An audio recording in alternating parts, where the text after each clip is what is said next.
Hello बच्चों, नमस्कार। स्वागत है आपका अपने परिवार अंकित एजुकेशन अड्डा पर। आज हम बात करने वाले हैं अपने मैथ्स फाउंडेशन बैच के बारे में, जिसमें हम डेली कंटिन्यू अपना जो सिलेबस चला रहे थे वही आपका कंटिन्यू करने वाले हैं। और आज हमारा ये पार्ट 5वां है। इससे पहले हमने 4 पार्ट कवर कर लिए हैं परसेंटेज से रिलेटेड। अगर आपने नहीं देखे हैं तो प्लेलिस्ट बना दी गई है, आप चैनल पर जाकर देख सकते हैं।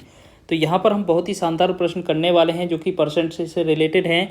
और यहाँ पर एग्जाम में सीधे आए हुए प्रश्न मिलेंगे आपको। अधिकतर क्वेश्चन इसी तरीके के बनते हैं, तो इन्हें कम से कम समय में और किस तरीके से अप्रोच लगाना है कि आपका आंसर 100% एक्यूरेसी के साथ सही हो। तो आइए देखते हैं आज के क्वेश्चन को, कैसे लेवल के क्वेश्चन लिए गए हैं। तो देखते हैं पहला क्वेश्चन क्या लिखा है।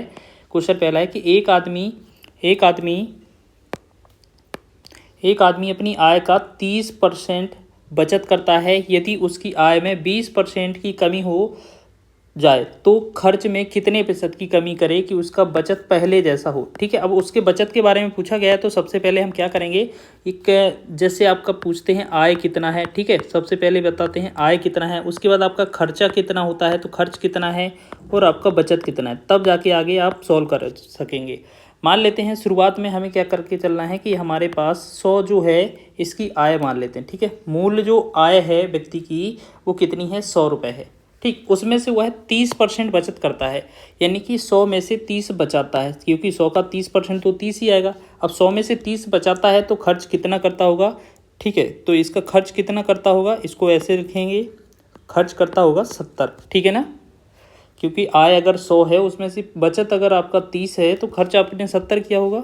ठीक, चलिए अगर हम बात करेंगे इसमें, तो यहाँ पर हम बात करने वाले हैं इसकी कि क्वेश्चन में आगे बोला गया है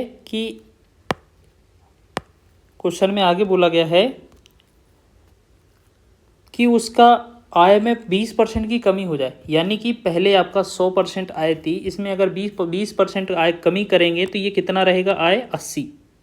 अब परसेंट तो निकालना जानते होंगे, अगर परसेंट निकालना नहीं आता है तो अपने पिछले वाले वीडियो में देखिएगा, पहले वाले वीडियो में अच्छे से बताया है। ठीक है, जैसे अब इसको 80 कैसे आ गया, तो आप देखेंगे जैसे मूल वैल्यू आपकी 100 आय थी, इसमें 20% की कमी की गई है, तो ये 80/100 निकालेंगे इसका, तो ये कितना आएगा, 100 से 100 कट जाएगा तो ये 80 आएगा। ठीक, तो समझ में आया कि आय 80 कहाँ से आ गई। ठीक, अब बोला जा रहा है कि उसके खर्च में कितने प्रतिशत की कमी करना पड़ेगा कि बचत पहले जैसा हो। तो पहले बचत 30 थी, अभी भी बचत कितना रहना है, 30 ही रहना है।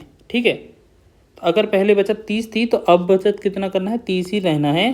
तो अब आप बताइए कि हमें खर्च कितना करना होगा। तो एक बात बताओ, जैसे आपका 80 आय हो गई और 30 रुपये बचत हो गई, तो इसमें खर्च कितना किया होगा उसने, 50 रुपये। ठीक, अब बस क्वेश्चन का आसान हो गया बनाना। अब क्वेश्चन में क्या बोला जा रहा है कि पहले जो खर्च 70 था अब खर्च 50 हो रहा है, इसमें कितने की कमी की जा रही है, 20। लेकिन क्वेश्चन का जो आंसर है वो परसेंटेज में बोला जा रहा है। तो इसे हल कैसे करेंगे कि जो आपका 20 की कमी की गई है तो 20 लिखेंगे ऊपर, कितने से कमी की गई है, 70 से कमी की गई है, और गुणा में लगा देंगे 100। इससे हमारा आंसर आ जाएगा परसेंटेज में। ठीक, तो अब देखेंगे इसको हल कर एक 0 से एक 0 कट जाएगा, तो 20 का 10 में गुणा करेंगे तो ये बनेगा 200, और 200 बटा में 7 इसका फाइनल बनेगा। अब कैलकुलेशन करेंगे जब हम, तो इसे 7 से भाग करेंगे, 7 दूना 14 और 6 60 7 8 56, यानी कि 28 दशमलव कुछ आ रहा है। तो विकल्प एक ही है, 28.5%, सिर्फ विकल्प एक है। ठीक, तो कौन सा, विकल्प नंबर दूसरा वाला, एक ही विकल्प मिला हमें, 28.5%। ठीक है, तो आप इस तरीके से बनाएंगे, कम से कम समय में आपका आंसर हो जाएगा, बस आपको हल करते जाना है। ठीक है, तो तरीका हमने आपको बता दिया है, इसको कैसे हल करना है। तो आगे बढ़ेंगे नेक्स्ट क्वेश्चन की ओर। चलिए सेकंड क्वेश्चन की बात करेंगे। तो यहाँ पर नेक्स्ट क्वेश्चन की बात कर रहे हैं, यहाँ क्वेश्चन को कैसे हल करना है। चलिए आगे बात करेंगे हम नेक्स्ट क्वेश्चन की। तो नेक्स्ट क्वेश्चन को देखेंगे हम। चलिए तो बनाएंगे हम इस क्वेश्चन को। लिखा है क्वेश्चन में कि कोई व्यक्ति अपनी आय का 75% खर्च करता है। यानी कि कोई व्यक्ति जो है अपनी आय का कितना, 75% खर्च करता है, और उसकी आय को 20% बढ़ा दिया। किसको बढ़ा दिया जाए, आय को 20% बढ़ा दिया जाए, तथा खर्चा भी कितना, 15% बढ़े, तब उसकी बचत पर कितने प्रतिशत प्रभाव पड़ेगा या बढ़ जाएगा। तो आप ऐसे समझे वही सेम चीज़ है कि हमारे पास जो इनकम है, आय है, वो कितना है। तो ठीक है, इसे हम शॉर्ट में लिखेंगे, इसकी जो इनकम है वो क्या है वो देख लेते हैं। तो इनकम देख लेते हैं, इनकम। ठीक, इनकम हो गई। ठीक है, इसके बाद आपका जो से एक्सपेंडिचर है, जो खर्च है वो कितना है। तो आप ऐसे समझें कि एक तरफ इनकम है, इसको शॉर्ट तरीके से लिखेंगे तो आप अपने तरीके से लिख लीजिएगा, ठीक है ना। चलिए तो हम बात करेंगे इसमें यहाँ पर आय की। चलिए यहाँ पर आय हो गया, फिर आपका एक खर्चा रहेगा, ठीक, और फिर आपका एक बचत भी रहने वाला है। तो हम देखेंगे कि जो आय होती है, खर्च होती है, बचत, इसमें एक फॉर्मूला होता है ना ये, कि आय जो इक्वल होती है वो खर्च और बचत के बराबर होती है। तो आय हम मान लेते हैं यहाँ पर 100 रुपये है, ठीक। इसमें बोला गया है 75% खर्च कर दिया है। तो अगर इसने 75 खर्च कर दिया है तो उसने सेविंग किया कितना होगा, ये सिर्फ 25 रुपये बचाया होगा, है ना। चलिए इसके बाद बोला गया है कि इसकी इनकम जो है उसकी इंक्रीज कर दी जाए 20%, यानी कि उसके आय में 20% की बढ़ोतरी कर दी जाए। तो अभी हमने पीछे निकाल के बताया था कि आप परसेंटेज में बढ़ोतरी कैसे निकालेंगे। हमारी मूल आय कितनी थी 100, इसमें 20% की वृद्धि करना है, मतलब 120 निकाल कर देख देना, गुणा में 100 लगा देना, 2 0 100 से 100 कट जाएगा तो 120 आ जाएगा, यानी कि वर्तमान में आय कितनी हो जाएगी 120। क्वेश्चन में भी बोला है और कि खर्च 15% बढ़ जाए। जो पहले 75 रुपये था, अब इसको भी कितना बढ़ाना है, 75 को कितना बढ़ाना है 15%। तो 15% का मतलब 115 बटा में 100, इसको भी करना है, ठीक। तो यहाँ कटेंगे 25 या 75, 25 चौके 100, तो इसको कैलकुलेट करेंगे तो यहाँ कितना होगा, देखो यहाँ पर हो जाएगा आपका 5 या 15 हो जाएगा, और 3 एकम 3 एक 4, 345 बटा में 4। इसको अगर पॉइंट में वैल्यू देखेंगे अगर हम, तो कितना है, 4 अट्ठे 32 हो जाएगा, 2 25, 4 छंग 24 हो जाएगा, ठीक, और 4 छंग 24 हो जाएगा, फिर 2 और 5, तो ये कितना, इसका जो वैल्यू बनेगा, इसका जो खर्च बनेगा वो कितना बनेगा 86.25, ठीक। अब एक बात बताइए, आपके पास 120 आय है जिसमें से 86.25 रुपये घटाना है, तो बचत कितना कर रहा होगा वो, तो आप इसे घटा कर देख लें। तो यहाँ पर सबसे पहले यहाँ तो 75 आएगा, दशमलव में 75 आ जाएगा, ठीक है। फिर आपका क्या करेंगे, 10 में से 7 चला जाएगा तो यहाँ 3 बचेगा, और 12 में से यहाँ 9 चला जाएगा 3, यानी कि 33.75 आ जाएगा हमारा, ठीक। तो पहले जो बचत 25 हुआ करती थी, अब बचत 33.75 रुपये हो रही है। तो यहाँ पर बचत को कितना प्रतिशत बढ़ाया जा रहा है, यहाँ पर देखेंगे तो 25 8 33, यानी कि 8.75 बार बढ़ाया जा रहा है। तो इसको हल करेंगे जब हम, तो कैसे हल करेंगे, प्रतिशत में आंसर पूछा जा रहा है तो 8.75 लिखेंगे ऊपर, कितने से बढ़ाया जा रहा है तो 25 से, तो 25 लिखेंगे नीचे, और परसेंटेज निकालने के लिए हम 100 से गुणा करते हैं, ठीक है ना। तो 25 से कम 25, 25 चौके 100, अब 4 से गुणा करेंगे तो ये कितना होगा, 4 पंचे 20 हो जाएगा, और 4 सत्ते 28, 29 30 हो जाएगा, 4 अट्ठे 32, 3 35 हो जाएगा, ठीक। और 2 अंक बाद दशमलव, यानी कि 35% जो होगा इस क्वेश्चन का आंसर बनेगा, जो कि तीसरा ही विकल्प हमारा दिया जा रहा है। तो इस तरीके से आपने ये भी क्वेश्चन अच्छे से लगा लिया होगा। बस 1-2 बार इस क्वेश्चन को प्रैक्टिस कर लेना, यानी कि खर्च, आय और बचत से रिलेटेड क्वेश्चन हर एग्जाम में आता है। आप कोई सा भी एग्जाम उठाकर देख लीजिए, चाहे रेलवे का हो, एसएससी का हो, जीडी का हो, पुलिस का हो, हर एग्जाम में ये प्रश्न बनता है। इनकी बस प्रैक्टिस ज़रूरी होती है। जब 1-2 बार प्रैक्टिस करने लगोगे तो यही मेथड बहुत ही आसान लगने लगेगी, ठीक है ना। चलिए आगे बढ़ें, नेक्स्ट क्वेश्चन की ओर बढ़ते हैं। अगला तीसरा क्वेश्चन देखेंगे तो यहाँ पर हम बात कर रहे हैं तीसरे क्वेश्चन की। तो तीसरे क्वेश्चन की बात करेंगे तो पहले क्वेश्चन में लिखा क्या है, लिखा है कि राधा की खर्च और बचत का अनुपात 3:2 है। यदि उसी की आय 10% बढ़े तथा खर्च 12% बढ़े, तब उसकी बचत कितने प्रतिशत में वृद्धि होगी। देखो क्वेश्चन वही है, बस लिखने का तरीका बदल गया है। तो आप ऐसे समझें, वही चीज़, सेम चीज़, कि आय एक तरफ लिखेंगे, फिर खर्च लिखेंगे, फिर आप बचत लिखेंगे, ठीक। अब तीनों चीज़ें आपने लिख ली हैं, तो आप ऐसे समझें, इनकी वैल्यू दी गई है, बचत का और किसका, खर्च का और बचत का अनुपात दिया है। तो पहले खर्च है फिर बचत है, पहले खर्च है फिर बचत है। खर्च कितना है 3 है, बचत कितना है 2 है। तो आप ऐसे समझें, इसको 300 समझ लें, इसको 200, 2 0 अपनी तरफ से बढ़ा दें, ठीक है, कैलकुलेशन में आसानी होगी। जब खर्च और बचत दोनों को जोड़ देते हैं तो ये कितना 500 बनेगा, ये इसकी आय बन जाएगी, ठीक। अब ये चीज़ हमने सीख लिया है कि आय कितना है 500 है, खर्च 300, बचत 200। अब ये कैसे आया, हमने खर्च और बचत का अनुपात दिया था 3:2, दोनों में 2 2 0 बढ़ा दिए तो 300 और 200 हो गया, ठीक है। अब आय कैसे पता चलेगा, खर्च और बचत को दोनों को जोड़ देंगे तो हमारा आय हो जाती है, ठीक है ना। चलिए अब क्वेश्चन में क्या बोला है कि सबसे पहले बोला गया है कि उसकी आय को 10% इंक्रीज किया गया है, बढ़ाया गया है। तो आप ऐसे समझें कि हमारे पास 500 था, 500 का 10% बढ़ाएंगे तो ये कितना, पहले 10% निकाल देते हैं, या 110 सीधा डायरेक्ट ही निकाल दो, आप सीधा आ जाएगा, 110 ही निकाल देते हैं, क्यों चक्कर में पड़े, बटा में 100। तो 2 0 से 2 0 हो जाएगा, और यहाँ 11 5 55, तो कितना, ये 550 बन रहा होगा। ठीक, तो इसकी जो वर्तमान में आय हो जाएगी वो कितनी हो जाएगी, 550। ठीक, चलिए आगे देखेंगे। अगला बोला गया है कि खर्च 12% बढ़ रहा है। दूसरे वाले का देखो, इसका तो ये 50, 100 कितना आया था हमारा, इसका तो आ गया था 550। ठीक हो गया ना। चलिए इतना समझ में आ गया।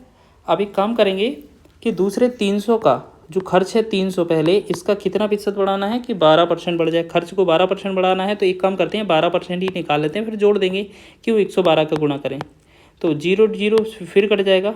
ठीक है ना, तो ये कितना, 12 3 36, यानी कि ये कितना बढ़ जाएगा, 36। तो पहले 300 था, अब कितना हो गया, 336। ठीक है ना, ये भी समझ में आ गया है। तो आप एक बात बताइए, 550 अगर आपकी इनकम हो जाएगी और 336 रुपये आप खर्च कर देंगे तो सेविंग कितना होगा। तो बस इसका इसमें माइनस कर देना, तो 10 में से 6 चला जाएगा, 4 बनेगा। ठीक है, और 5 में से 4 जाएगा तो 1 बनेगा, और यहाँ 2 बनेगा। यानी कि जो पहले आय 200 थी, अब उसका जो आय है, सॉरी, पहले जो बचत 200 रुपये थी, अब जो बचत है वो कितना हो रही है, 214 रुपये। तो यहाँ पर कितने का वृद्धि हो रहा है, 14 का। बस इसका आंसर परसेंटेज में देना है हमें, तो हम क्या करेंगे, 14 को लिखेंगे आप ऊपर, बटा में क्या लिखेंगे, किससे ज़्यादा कर रहा है, किससे बढ़ाना है, तो हम 200 से बढ़ा देंगे, और गुणे में क्या लगा देंगे, 100। ठीक, तो 2 0 से ये 2 0 वाला 100 हट जाएगा, 2 एकम 2, 2 7 14। तो फाइनली हमने देखा इस क्वेश्चन का आंसर क्या हो जाएगा, 7%। ठीक है, तो ऑप्शन नंबर दूसरा विकल्प सही है। देखिएगा क्वेश्चन कई सारे तरीक़ों से बनते हैं, पैटर्न अच्छा है, एग्जाम में बनता है, हम आपको यहाँ पर बता रहे हैं। ये क्वेश्चन बहुत ही महत्वपूर्ण है और इम्पोर्टेंट है। ठीक है, हम इम्पोर्टेंट लिख रहे हैं, आप इसकी प्रैक्टिस कर लीजिएगा। चलिए ठीक है, समझ में आया, तो ये क्वेश्चन अच्छा था। चलिए आगे बढ़ेंगे नेक्स्ट क्वेश्चन की ओर। आगे चौथा हमारा इम्पोर्टेंट क्वेश्चन है कि अगर इस क्वेश्चन में पूछा जाए, किसी शहर की जनसंख्या 8000 है, यदि पुरुषों की संख्या में 10% की वृद्धि हो जाए तथा महिलाओं की संख्या में 8% की वृद्धि हो जाए तो कुल संख्या में 9% की वृद्धि हो जाती है, तो शहर में पुरुषों की संख्या क्या है। तो देखिए क्वेश्चन बहुत आसान है, आपको ऐसे करना कैसे है, आप ऐसे समझें, अगर इस तरीके का वैल्यू दिया है, तीनों चीज़ें परसेंटेज में दी गई हैं, तो हम इसे जो एलिगेशन होता है ना, उस मेथड से लगाएंगे, मिश्रण वाली विधि से लगाएंगे। तो हम सबसे पहले देखेंगे, एक तरफ जो है ना पुरुष कितना लिखा गया है, पुरुष, और एक तरफ क्या लिखेंगे, स्त्री या महिला। ठीक है, एक तरफ लिखेंगे महिला। अब आप ऐसे समझें कि पुरुष में कितने प्रतिशत की वृद्धि हुई है, 10% की वृद्धि हुई है। ठीक, फिर अगर आप बात करेंगे यहाँ पर महिलाओं में कितने प्रतिशत की वृद्धि हुई है, 8% की वृद्धि हुई है, तो 8%। टोटल ओवरऑल कितने प्रतिशत की वृद्धि हुई है, तो ये 9% की, तो यहाँ बीच में हम लिखेंगे 9%। ठीक है, 9%। अब एक बात देखा जाएगा, इनको क्रॉस करके घटाना है, यहाँ पे क्रॉस में घटाना है, 9 और 8 का डिफरेंस 1 आएगा, और यह 10 और 9 का डिफरेंस 1 आएगा। ठीक, तो हमने देखा यहाँ पर 1 और 1, यानी कि 1 जो है महिला और पुरुष, ये पुरुष महिला का अनुपात है। अगर हम बात की जाए तो क्वेश्चन में जनसंख्या दी कितना है, 8000, तो हम बात करेंगे 1 और 1 दोनों को मिला दिया जाए तो 2 अनुपात की वैल्यू जो होगी वो कितना हो जाएगी, 8000। ठीक, अगर यहाँ से 1 की वैल्यू निकालेंगे तो 1 बार, यहाँ 4 बार। ठीक है, तो हम कह सकते हैं 1 अनुपात का वैल्यू क्या हो जाएगा, 4000।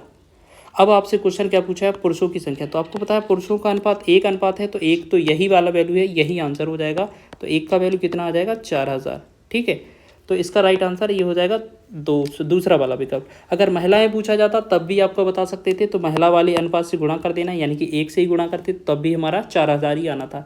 तो हो सकता है किसी में अलग अलग बने, लेकिन पैटर्न आपका यही रहेगा। क्वेश्चन बहुत ही महत्वपूर्ण है और एग्जाम में बनता है। ठीक है ना, लिख के ले लें आप, ये एग्जाम में कहीं ना कहीं पूछा जाएगा किसी न किसी शिफ्ट में। चलिए आगे बढ़े हम 5वें प्रश्न की ओर। अगला हमारा 5वां प्रश्न है, तो इसकी हम बात करेंगे। लिखा है आपका कि किसी शहर की जनसंख्या 10,000 है, यदि पुरुषों की संख्या में 6% की वृद्धि तथा महिलाओं की संख्या में 5% की वृद्धि कर दी जाए तो शहर की कुल जनसंख्या 10,540 हो जाती है। तो शहर में महिलाओं की संख्या क्या है। तो देखिएगा सेम चीज़ है, अभी जो क्वेश्चन किया था ना कि पुरुष कितना लिखा है, पुरुष। चलिए पुरुष की बात करेंगे तो यहाँ पर क्या है, पुरुष, एक तरफ हमने देखा पुरुष और एक तरफ हमने देखा महिला, इन दोनों का रेशियो देख लेते हैं। ठीक है, तो पहले पुरुष, अच्छा यहाँ पर क्या चीज़ दी गई है, पहले एक चीज़ बोला गया कि 10,000 वाली जो जनसंख्या है वो 10,540 हो जाती है। तो यहाँ पर वृद्धि देख लें टोटल, अगर पहले आपकी जो जनसंख्या है वो 10,000 थी, अगर वो 10,540 हो जाती है तो यह कितने की वृद्धि होती है, 540 की। तो यहाँ पर ये चीज़ देखेंगे हम, यहाँ पर प्रतिशत वृद्धि कितनी हो रही है। तो प्रतिशत वृद्धि निकालने के लिए क्या करेंगे, 540 लिखेंगे, बेस में आपका 10,000 आएगा, ठीक, ताकि हम परसेंटेज में लगा सकें, और गुणे में 100 लगा देंगे, ताकि ये पता चल जाएगा कि टोटल ओवरऑल जो जनसंख्या है वो कितनी प्रतिशत बढ़ी है। तो एक 2 जीरो से ये 2 जीरो कट जाएगा, यहाँ 1 जीरो से 1 जीरो कट जाएगा। अब 54 में हम 10 से भाग करेंगे तो ये आ जाएगा 5.4। तो हम कह सकते हैं कि इस पर 5.4 की वृद्धि हुई है टोटल ओवरऑल जनसंख्या पर। तो हम पहले बात करेंगे कि सिर्फ पुरुष की जनसंख्या कितनी बढ़ी है, 6%, महिला की जनसंख्या कितनी बढ़ी है, 5%, और टोटल ओवरऑल कितनी बढ़ी है वो 5.4%।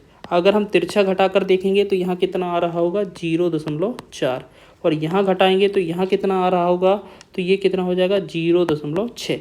यहाँ पर माइनस नहीं लिया जाता, ये चीज़ याद रखेंगे, ठीक है। 0.4 और 0.6, पॉइंट से पॉइंट दोनों का कट जाएगा, 4 और 6 का अनुपात है। यहाँ इसे हम 2 से काटेंगे, 2 दूना 4, और 2 से काटेंगे 2 तिया 6।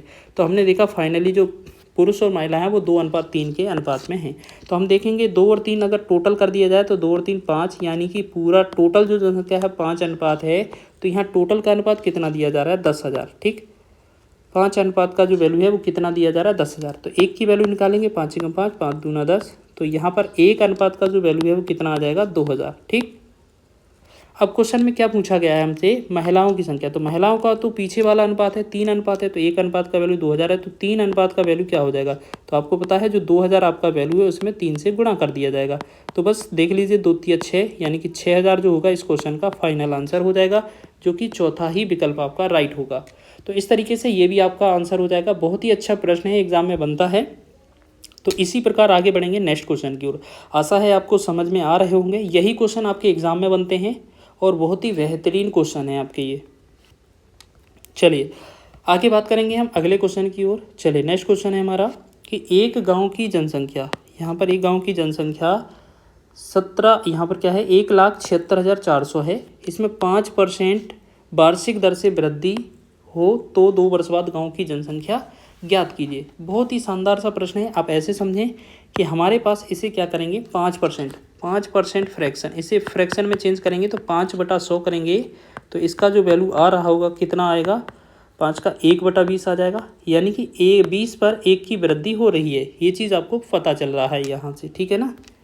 चलिए ये चीज़ आपको पता चल रहा है कि 20 पर 1 की वृद्धि हो रही है। तो हम बात कर लेते हैं जो पहले जनसंख्या है वो बाद में कितनी हो रही है। तो पहले कितनी थी, तो पहले देख लेते हैं और बाद में लिख लेते हैं, ठीक है। तो यहाँ पर पहले और बाद में, ठीक। तो बात कर रहे हैं पहले आपका 20 थी पहले साल, ठीक है, और उस पर अगर 1 का ब्याज मिलेगा या 1% बढ़ेगी तो ये 21 हो जाएगी। फिर दूसरे साल भी ऐसे ही 20 रहेगी तो अगले साल 21 हो जाएगी, ठीक।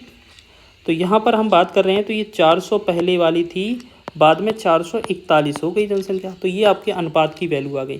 तो आपको बोला क्या है कि एक गांव की जनसंख्या 1,76,400 है, तो 2 वर्ष बाद गांव की जनसंख्या क्या होगी, ठीक है ना, यही बोला गया है। तो आप ऐसे समझें कि हमारे पास 1,76,400 वैल्यू है, 1,76,400 है, ये पुरानी वैल्यू है, यानी कि ये 400 का अनुपात वैल्यू दिया हुआ है, ठीक।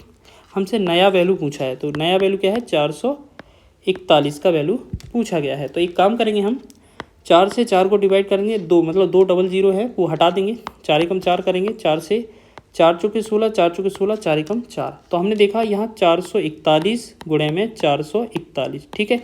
अब इसे हमें गुणा करने की आवश्यकता नहीं है क्योंकि विकल्प सारे अलग हैं, सिर्फ तीसरा ही विकल्प लग रहा है कि इसका यूनिट डिजिट 1 आ गया पीछे, ठीक है। तो आप वैसे भी चेक कर सकते हैं इसका जो गुणा आएगा वो कितना आएगा। तो आप बता सकते हैं 441 का गुणा 441 में करेंगे तो ये बनेगा 19, 44, 81, ठीक है। तो हमने क्या देखा, इसका यूनिट 1 और 1 का गुणा 1 करके देखा तो एक ही विकल्प ऐसा था, तो डायरेक्ट ही आंसर बन गया, ठीक है ना। तो ये क्वेश्चन बहुत ही आसान है, आप इसे कर सकते हैं। तो एक तो तरीका ये हो गया, या आप अगर कैलकुलेशन जानते हैं तो आप इसे ऐसे भी कर सकते थे डायरेक्ट, कि आप इसको कैसे करेंगे एक बार और आपको बता देते हैं। तो आपको ऐसे समझना है कि हमारे पास वैल्यू क्या क्या दिया था 1,76,400 वैल्यू दिया है, ठीक। इस पर 20 पर 1 की वृद्धि हो रही है, यानी कि इसकी 21/20 की वैल्यू निकालना है। 1 साल हो गया, दूसरे साल हो गया, बस इतना सा आंसर था हमारा। इसको हल करेंगे आंसर हो जाएगा। क्यों, जितने वर्ष बाद बोला जाएगा उतनी बार गुणा कर देना। तो पहले वर्ष का, दूसरे वर्ष का, अगर तीसरे वर्ष का होगा तो एक बार और 21/20 हम 20 कर देते, ठीक है ना। लेकिन हमारे पास क्वेश्चन तो 2 वर्ष का ही था, तो हम इतना ही करेंगे, ठीक। तो ये बस इसका सॉल्यूशन करेंगे तो हमारा आंसर यही आ रहा होगा, डायरेक्ट ही कर दिया करें आप। चलिए, बहुत ही अच्छा प्रश्न है, एग्जाम में बना था। आगे बात करेंगे नेक्स्ट। 7वां प्रश्न लिखा है कि हमारा कि एक गांव में जनसंख्या 1,76,400 है, इसमें 5% वार्षिक दर से वृद्धि हो तो 2 वर्ष पूर्व गांव की जनसंख्या ज्ञात करें। देखो ये सेम पिछले जैसा क्वेश्चन है, बस थोड़ा सा बदलाव कहाँ किया गया है, यहाँ पर पूर्व गांव की जनसंख्या, ठीक है ना। थोड़ा सा बदलाव किया गया है कि पूर्व गांव की जनसंख्या के बारे में पूछा गया है, तो अब बस यहाँ पर पैटर्न हमारा बदल जाएगा। तो यहाँ पर हम कैसे हल करेंगे, देखो सबसे पहले हमारा 5% है, तो 5% को हम फ्रैक्शन में चेंज करेंगे। तो फ्रैक्शन में चेंज करेंगे तो कितना आएगा, 5% अभी देखा है ना, 1/20 होता है, ठीक है। 20 में क्या होता है, एक की वृद्धि हो रही है, बोला गया ना। तो आप देखें पहले और फिर बाद, तो पहले आपका मान लेते हैं 20 होता पहले वर्ष में, तो 21 आपको वृद्धि हो जाएगी, फिर 20 होगा अगले साल, फिर 21 हो जाएगा, ठीक है। तो यहाँ पहले वाला 20 का 20 में गुणा किया 400 बनेगा, और 21 का 21 में करेंगे 441। देखो सेम उतना ही है, बस 1,76,400 है, इसमें आपका जो वैल्यू है। अब आपकी देखो पूर्व गांव की जनसंख्या आपसे पूछी गई है, यानी कि पहले का 400 है, ये आपसे पूछा गया है, तो यानी कि ये जो वैल्यू दिया है वो बाद का दिया है, तो ये 441 का वैल्यू दिया हुआ है, और ये 400 का वैल्यू हमसे पूछा गया है। तो 21 से हम इसे डिवाइड करेंगे अगर, तो यहाँ पर क्या है, पहले छोटे वैल्यू से कर सकते हैं, 7 से डिवाइड कर लें, 7 छंग 42 हो जाएगा, ठीक है ना, और 7 या 21, फिर यहाँ करेंगे 7 दूना 14 और 3 36, 7 पना 35, 7 दूना 14, 7 दूना 14 होगा, 7 पंचे 35 हो गया, 7 दूना 14 और 0। फिर आप क्या करेंगे, 7 से फिर कर सकते हैं, 7 नम 63, यहाँ 7 से करेंगे, 7 या 21 और 4 7 छंग 42 0। अब 9 से ही डिवाइड कर दें, 9 एकम 9, 9 चौके 36 और 0, यानी कि 40 गुणे 400, तो 4 चौके 16 और 3 0 साथ में आ जाएगा, तो ये बनेगा हमारा 16,000 यहाँ पर, ठीक है। तो यहाँ पर कोई शायद एक मिस्टेक हुआ है, 0 एक बार देख लीजिएगा, ठीक है ना। 1,76,400 है, तो यहाँ पर कहीं मिस्टेक हुआ है, एक बार चेक कर लेंगे आप, ठीक है ना। चलिए, तो यहाँ पर चेक करेंगे हम, और बाकी का हमारा सॉल्यूशन हो जाएगा, ठीक है। चलिए, तो यहाँ पर हम देखेंगे, और यहाँ पर क्या है, ये चीज़ देखा, देखो यहाँ पर गलती हुआ है, तो 7 दूना 14, 7 पंचे 35 और 7 दूना 14, यहाँ पर एक 0 और आना था, तो यहाँ पर भी एक 0 आएगा, यहाँ पर भी एक 0, यानी कि 400 का 400 में गुणा करना था, तो ये 1,60,000 इसका आंसर बनेगा, ऑप्शन नंबर दूसरा वाला, ठीक है ना। तो इस तरीके से भी लगा लिया है, लेकिन हमने आपको अभी जो शॉर्ट ट्रिक बताया है कि आप कैसे कर सकते थे, कि आपने देखा, आपने वृद्धि वाला चीज़ तो देख ही लिया था कि 5% का जो फ्रैक्शन है वो आपका 1/20 हो रहा है, ठीक है, 20 में 1 का वृद्धि हो रहा है, तो 1,76,400 जो वैल्यू है ये आपका बाद वाला है, तो बाद का वैल्यू है, तो 20 में 21/20 होना था, तो यहाँ पर हम 20/21 यानी कि पहले वाला वैल्यू निकाल देंगे, 20/21, बस इसे हल कर देंगे तब भी फाइनल आंसर आ जाएगा, ठीक। तो आप चेक करके भी देख सकते हैं, इसको हल करके भी गुणा उड़ा भाग करके देख लीजिएगा, आंसर यही आएगा। तो आप इस तरीके से इस क्वेश्चन को भी कर सकते हैं।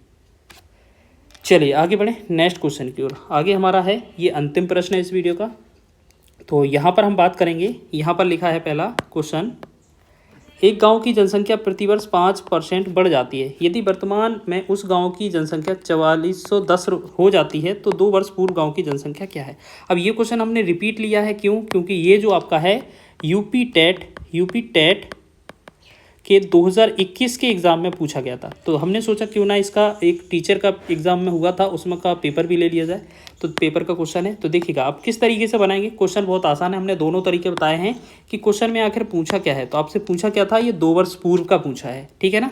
तो आप दोनों तरीक़ों से लगा सकते हैं, तो इसलिए हम शॉर्ट में लगा देते हैं कि आपने देखा 4410 वर्तमान की वैल्यू है, और 5% की जो फ्रैक्शन है अभी हमने बताया था, 5% की जो फ्रैक्शन है वो 1/20 हो जाती है, तो ये जो वृद्धि होगी तो कितना हो जाएगा, ये अगर इसमें वृद्धि हो जाएगी तो ये 21/20 होगा, ठीक। लेकिन पूर्व की पूछा है तो यहाँ 20/21 हो जाएगा, और गुणे में 20/21 हो जाएगा, ठीक।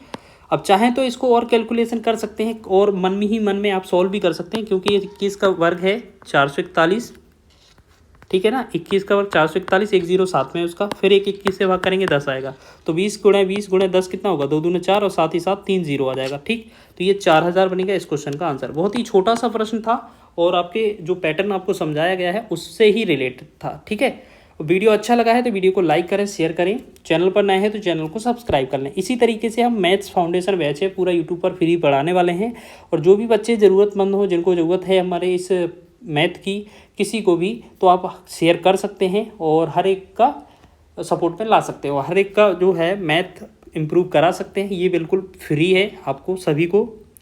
ठीक है, तो एक बार फिर से आपसे रिक्वेस्ट है, अगर वीडियो अच्छा लगता है तो कमेंट जरूर करिएगा, इससे हमें मोटिवेशन मिलता है ताकि हम आगे वीडियो बनाने के लिए प्रेरित कर सकें, अपने आप मोटिवेशन ला सकें कि हाँ हम आगे बच्चों को और अच्छे से अच्छा बेहतर कंटेंट दे सकें। तो बिल्कुल सीरीज़ कैसी चल रही है एक बार ये भी बता दीजिएगा, लाइक कर दीजिएगा। चलिए मिलते हैं नेक्स्ट वीडियो में, तब तक के लिए जय हिंद।